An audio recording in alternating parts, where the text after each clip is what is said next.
I'm back like I never left. Welcome to part 4. This is level 7, my walkthrough guide for beginners of the game of R.E.P.O.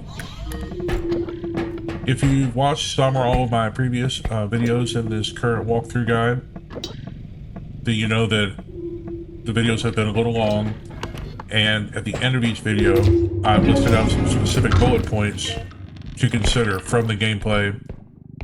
Things that will fundamentally improve your game and give you a good base knowledge of how to move through the maps. I don't think I'm going to do that going forward from this this chapter on. I want to try to concentrate on the gameplay, and since every level of every game is random and no two games are exactly the same, I think I've given a pretty good base of the fundamentals. And from this point going forward, I think the best way to do things is to concentrate on the individual specific situations that happen as they happen. Then that way, if you find yourself in a similar situation, there will at least be something similarly familiar to draw from. Okay. Now, with that being said, we are in Swift Broom Academy. Like I said, this is level 7, so there are 4 extraction points.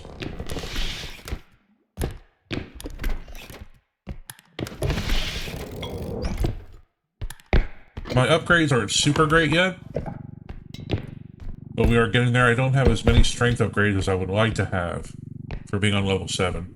But I do have this feather drone. And I think it is worth noting, and I'm sure if you guys have been paying attention, you can probably tell from the upgrades that I have, from the weapons that I have, all these chapters are from one playthrough of the game.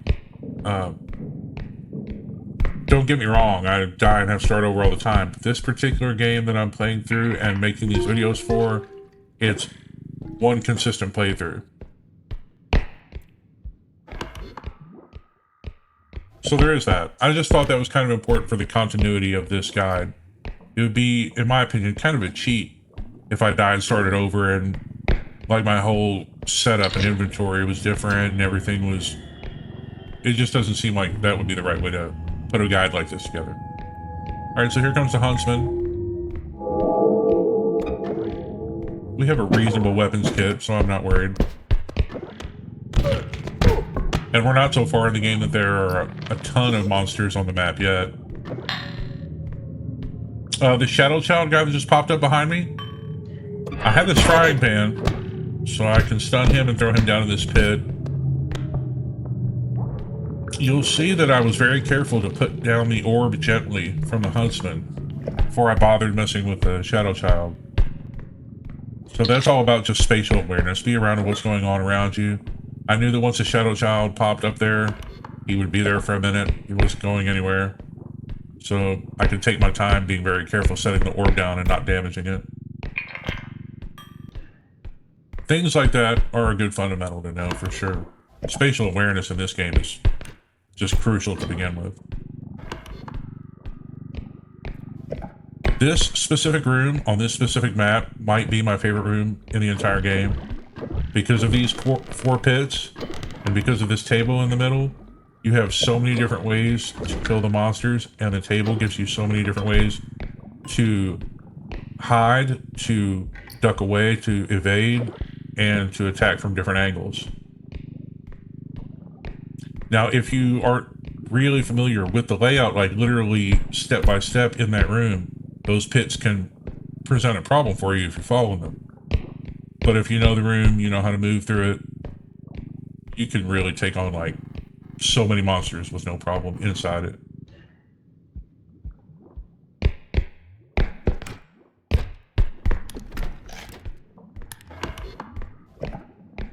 I'm trying to think of things that maybe I haven't mentioned so far, even if they're super basic. And I think one of those things that I even haven't bothered saying, which anybody who's played this game even once or twice will know this, but for brand new players, these orbs that I get from the monsters, when they drop, for like a couple of seconds, literally a couple of seconds, they can't take any damage. And they have a white color around the pink middle. But then after like 2 or 3 seconds, they turn like all pink, right? So be careful of that when if you're trying to move them around. but also take advantage of those couple of seconds, knowing that you can move them and they will not take any damage. And also for every item in the game, every item that you can pick up and put in your cart, there is like a split second, like literally a half a second, maybe less than half a second. When you grab it and pick it up, it's invincible, like for just a fraction of a second. So if you're able to, now this is on keyboard and mouse. I don't know how this works on like a console controller. But if you get the timing down of grabbing it and scrolling towards you immediately, it doesn't matter what an item bangs up against in that fraction of a second, it won't take any damage. Now, I know that's something I should have mentioned way before level 7, but better late than never. Now you'll see with the birthday boy, just like with the shadow child, I was able to stun him with the frying pan. That just works for the tier 1 monsters. So don't try pulling frying pan out on like Trudge or on the robe and expecting it to stun them, because it won't. But on the tier 1 monsters, that's why I'm carrying the frying pan, because it works on them. And it's also good, the frying pan is good, like if you do some big damage with a stronger weapon, like the ball bat, to a bigger monster, you can finish them off with a couple hits from the frying pan. And that way you don't use a bunch of the charges from the ball bat. Kind of prolong the amount of time that you can do damage with your bigger weapon by finishing them off with a smaller weapon.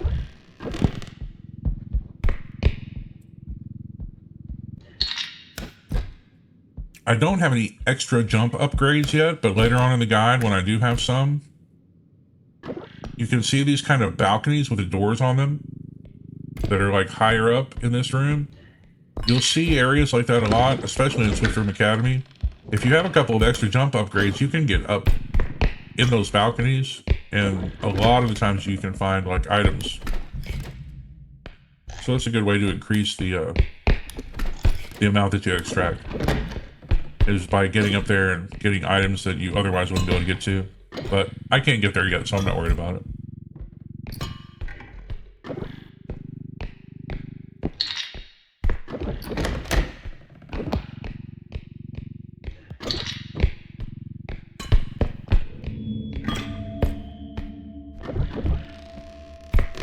This area that I'm going around right now, when it gets later levels in the game and the extraction points are like 30, 40k, I literally don't even come up here and look for items, because this is all just small items up here. Like, unless I see something big, like a dragon skull or the alchemy set, if I don't see that like sitting on the floor up here, I literally don't even come up here. But from like level 10 and earlier, I pretty much try to get every item on every map.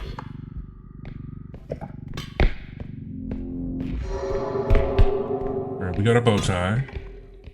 No big deal.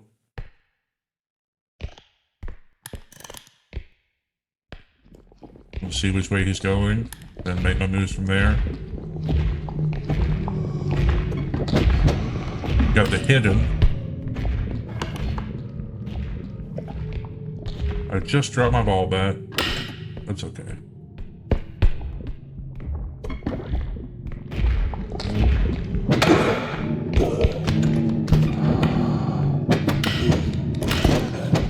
Okay, I'm not sure how the ball bat missed the hidden, but it did. Now you'll see how I just pulled out my frying pan, and while the hidden was carrying me and it hit him. That doesn't work 100% of the time, but it works a lot. If he ever grabs you and takes off, and if you have a frying pan or a ball bat or the hammer, all you have to do is pull it out of your inventory, and a lot of the times it will hit him and knock him down and let you go. If you have the hammer, it one-shots him, the sledgehammer. So that's a useful thing to know.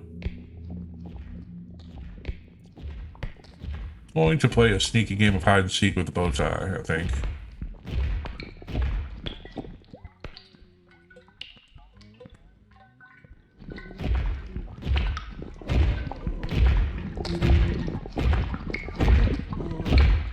I'm not sure why I'm being quiet, like he can hear me or something.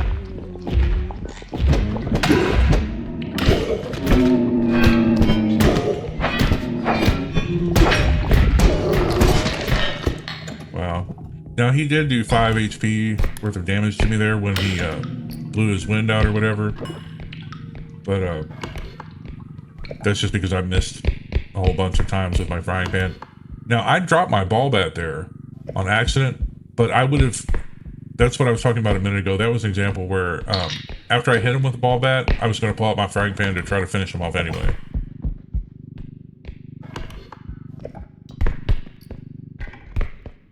Because if I have to use like 2 or 3 charges out of one of the weapons, I'd rather it be out of the weaker weapon.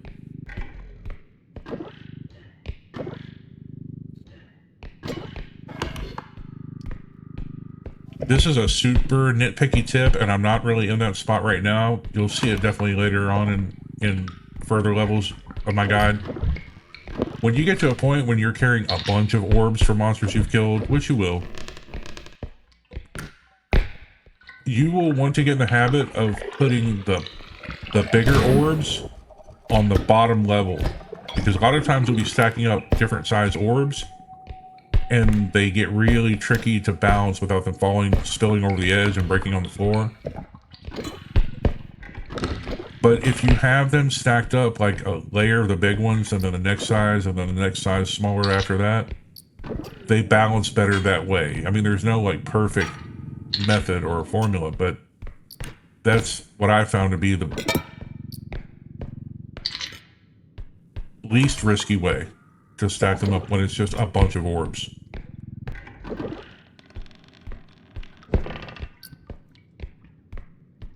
I saw that star wand on the shelf there. I'm going to leave it, and I'll do that a lot if I see that specific item, that star wand, because you can use it as a weapon. If I see it when I'm in Swift Room, a lot of times I'll leave it and just try to remember where I saw it. That way when I come back through that area later, if I need to grab a weapon on the fly, like if my weapons are low or if I'm just trying to save charges, then I know it's there. And even if I don't have to use it, I know it's there to put in my cart when I'm ready to finish my, my run. There are a lot of little things like that you can do to really max your efficiency in this game. And I'm sure for every one of those things I know, there's 10 more that I don't, but I'm just sharing the things I do know. This sword that I'm carrying, if you really get in a pinch, you can use it for a weapon against monsters, and it does a lot of damage. It's not easy to use, but you can use it. Something that I'm kind of doing now as well. Now, I have mentioned several times that once you get to like 3 extraction points or more on the maps, you always want to get your first extraction done. Oh yeah, this spellbook does this. But be careful because it will bite you and hurt you. But if you have just like literally 2 or more strength upgrades, you can just hold it out away from you and it'll stop after a few seconds. But like I was saying, I have mentioned several times that once you get to the maps that have at least 3 extraction points, the move is... These people keep interrupting me. That's okay. We'll take care of Reba real quick. This monster is called the Reaper. I call her Reba. I have names for a lot of these monsters.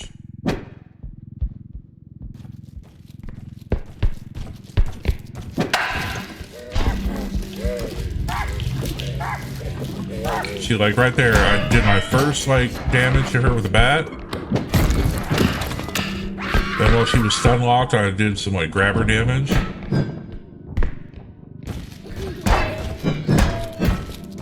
Apparently the Shadow Child thinks it's funny. I don't think he thinks that's funny though. This pit is your friend as well. You can get a lot of monsters out of here with that pit.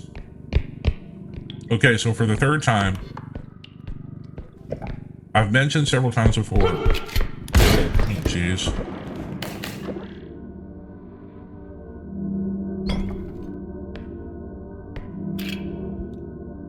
Alright, so that's the first time I think in the guide that the Huntsman has hit me with a shot. You'll see that he did 100 damage with that.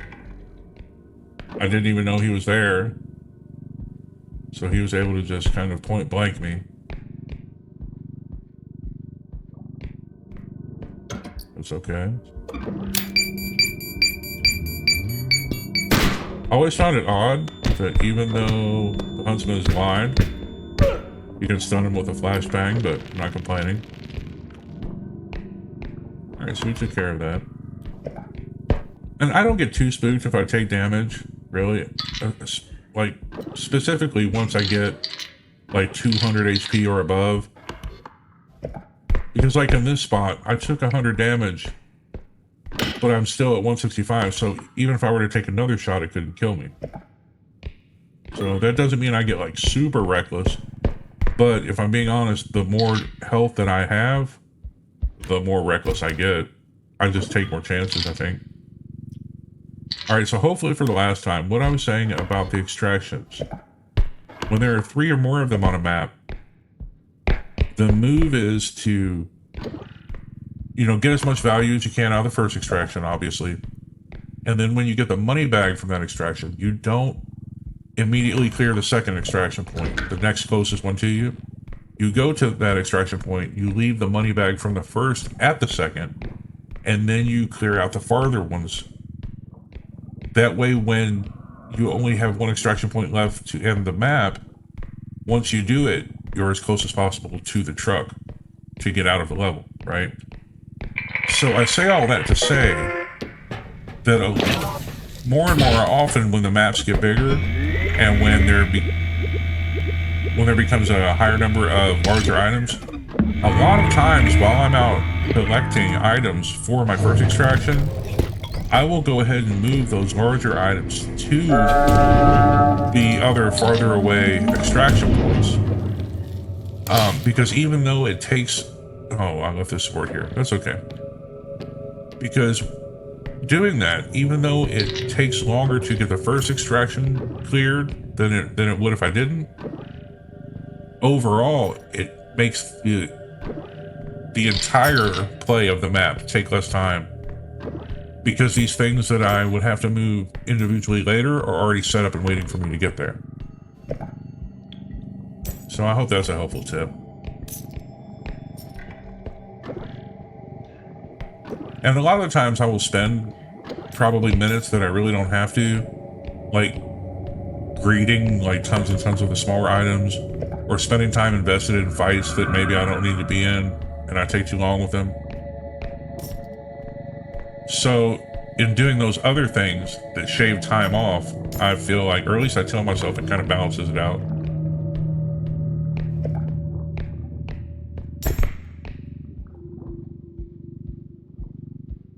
Yeah, so here, this is second extraction point, pretty close to the first. So I'll go ahead and leave these things here.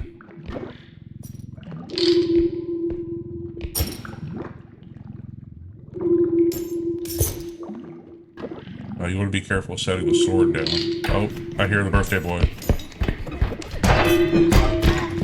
Another case of the sound cues, letting me know what's going on. Very specific sounds.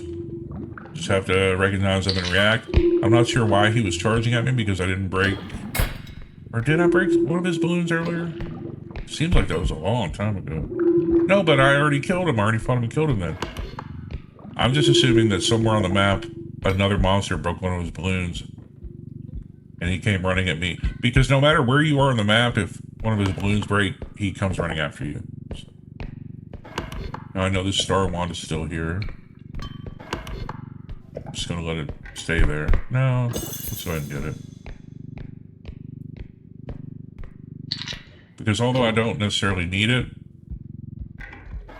it's fun to use sometimes.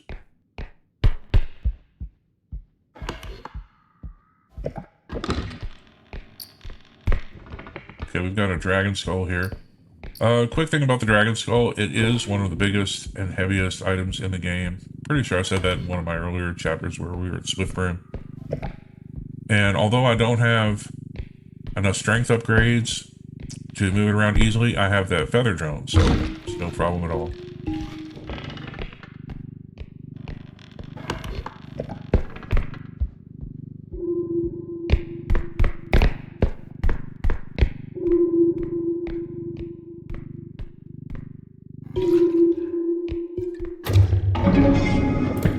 going to go ahead and preset some of these things in here.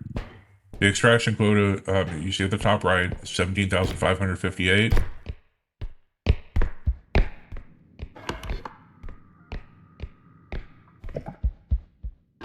So we can put that sword in there and still have room to play with. This little goblin arm here, that can be a tricky item to move sometimes. Because it doesn't like to stay in the cart. It's really awkward. So I like to get it to the extraction points as quickly as possible. You want to be careful moving it through doorways. It's really easy for like just to like nick like one of the fingers from it on a wall, and it can just something like that can easily knock like 2 or 3K value off of it. But again, with this feather drone, and it's also a reasonably heavy item, but again, with the feather drone, nothing's heavy.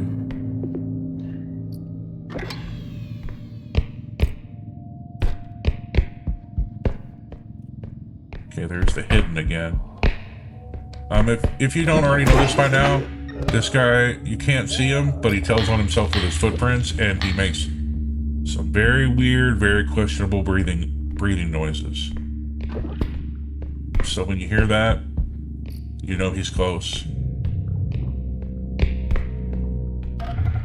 And you can't, he's not hard to fight. He's very weak. It only takes a couple hits. And if you have just a few, like 5 or 6 strength upgrades, you can like pull him physically to the ground.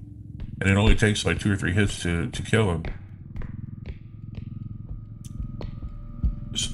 So as long as you watch his footprints, and if you have good headphones or good speakers, you can even hear like where the direction he is in, more or less. So it's kind of just like a process of elimination. Like by seeing his footprints and hearing the weird sounds he makes, it's not super difficult to fight him and take him out. But if he grabs you, he will take off running with you, and he can take you like far away from where you're at. Sometimes he'll take you in a direction you want to go to, but not very often. And he does 0 damage. He does no damage to you whatsoever. He's just super annoying and can put you in weird spots.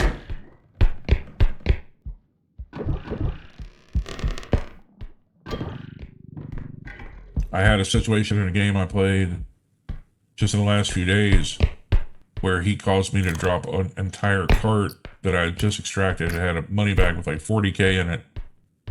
And he grabbed me and ran with me.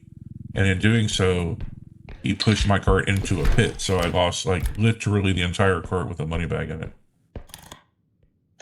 Anything can happen.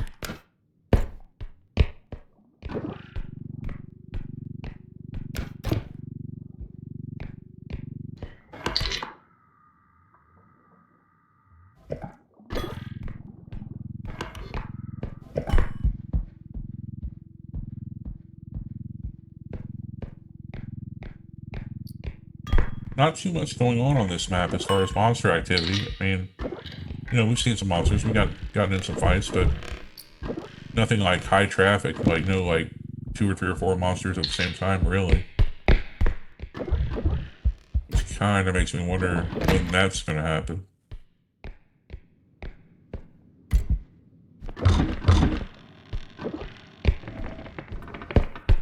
But this is only level 7. There's not a ton of monsters on the map yet. That doesn't really start. It doesn't really start getting heavy with monsters until like level 10.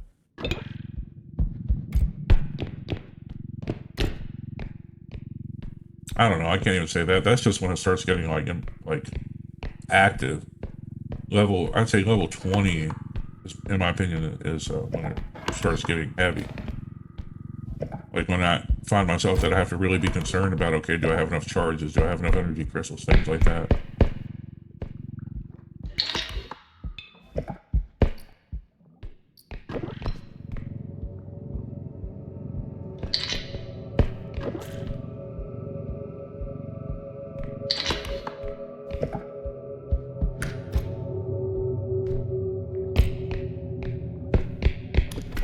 Okay, we cleared that area. There's an upstairs room here. We'll clear that.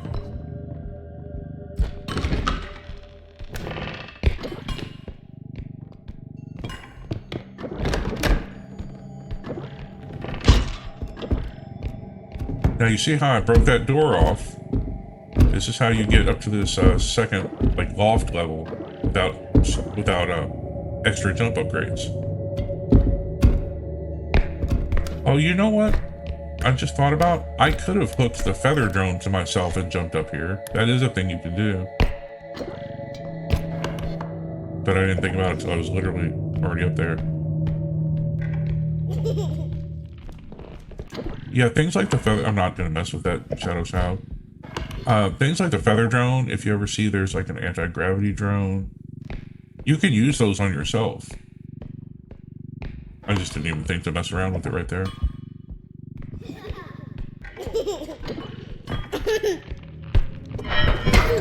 Yeah, now we're gonna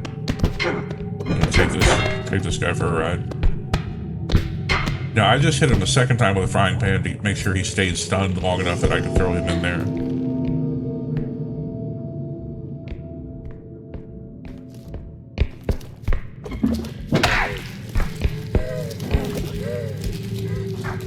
Yeah, the pit is your friend for sure. It can get dicey if you're throwing monsters in pits and you don't have any rage upgrades. Oh man, you can lose a lot of orbs in the pits. Yeah, meant to swing my bat, not my frying pan, and I dropped my bat. That's all right. We're just gonna chill in this corner.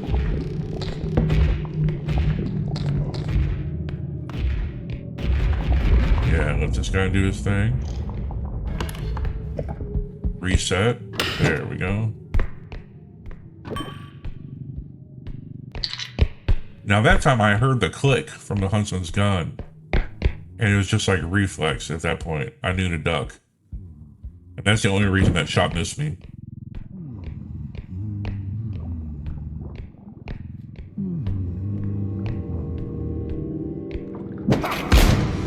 Now you see there, I'm using that pillar to block his shot. Like, I know when he hears me, he's gonna shoot, but if you put, like, you know, an object between you and his gunshot, it blocks the shot. There are several ways to fight the huntsman. That's one of them. That's where having those reach upgrades comes in handy as well. So I have the, you know, the upgrade, the reach, so I could extend my bat far enough to hit him with it. But still stand behind the pillar so his shot couldn't hit me.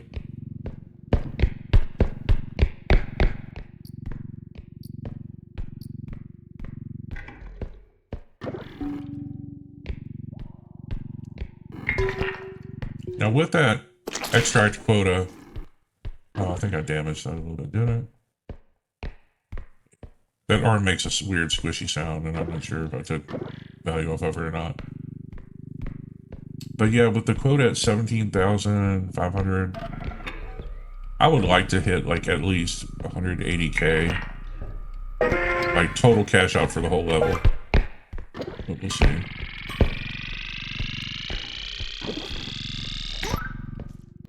Okay, no, I didn't take any value off the arm. And you'll see there, I didn't even take the drone off the arm. I just let the extract thing come down. You can do that. It doesn't mess with your drone. Most of the time, it'll just drop it in the court, or like right there. It's right there under it.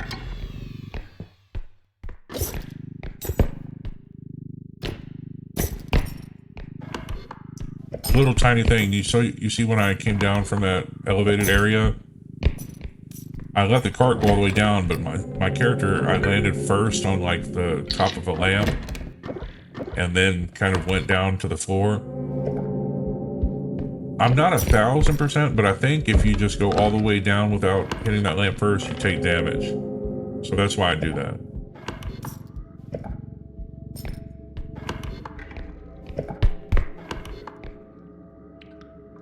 Okay, so we know we have the second extract with the money bag sitting on it. So we're just looking to cash out the farthest extract now before we clear the map.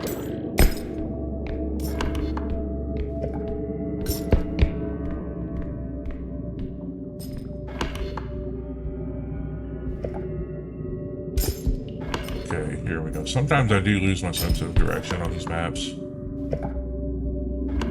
I mentioned that earlier in the walkthrough guide. But it is what it is. Yeah, sorry, little buddy. Yeah, my nickname for this guy, like you can hear, he has kind of, it sounds like maybe some sort of respiratory condition that he didn't really make it through. I call him Lil Wheezy. Yep.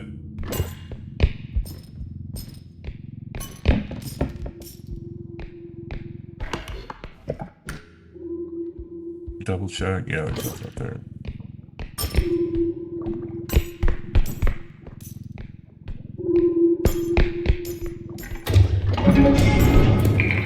It's pretty low key level 7. 90k is not bad for this extract.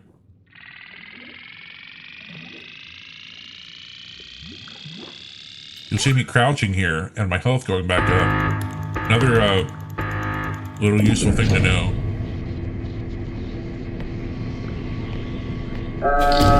When you crouch, your stamina points that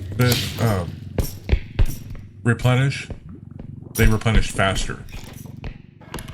And that's what the crouch rest upgrades do, is for each crouch rest upgrade you get, your crouch rest replenishes even faster than usual. So if you get 2 or 3 or 4 crouch rest upgrades, and if your stamina is low, you just crouch and sit still, it replenishes really fast.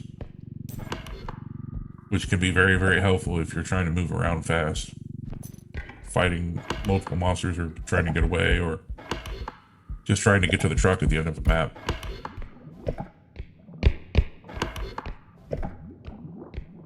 If you're crouching and walking at the same time, your stamina replenishes faster as well. But if you're crouching and sitting still, it goes even faster than that. Yeah, see, this is one of those times I try to hit him with frying pan and it didn't work. So, like I said, he didn't do any damage, just really annoying. But if you know his moves, like every time he sets you down, his whole thing is he takes a few breaths and then he runs away. And I take that kind of personally, so I chase him. I just feel like with his behavior and with his breathing, I feel like he's probably on a watch list somewhere. But how are you going to watch him? He's invisible, you know?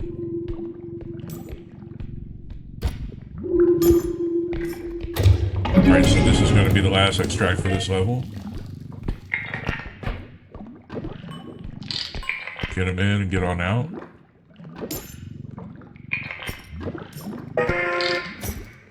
Okay, not even going to worry about the cart.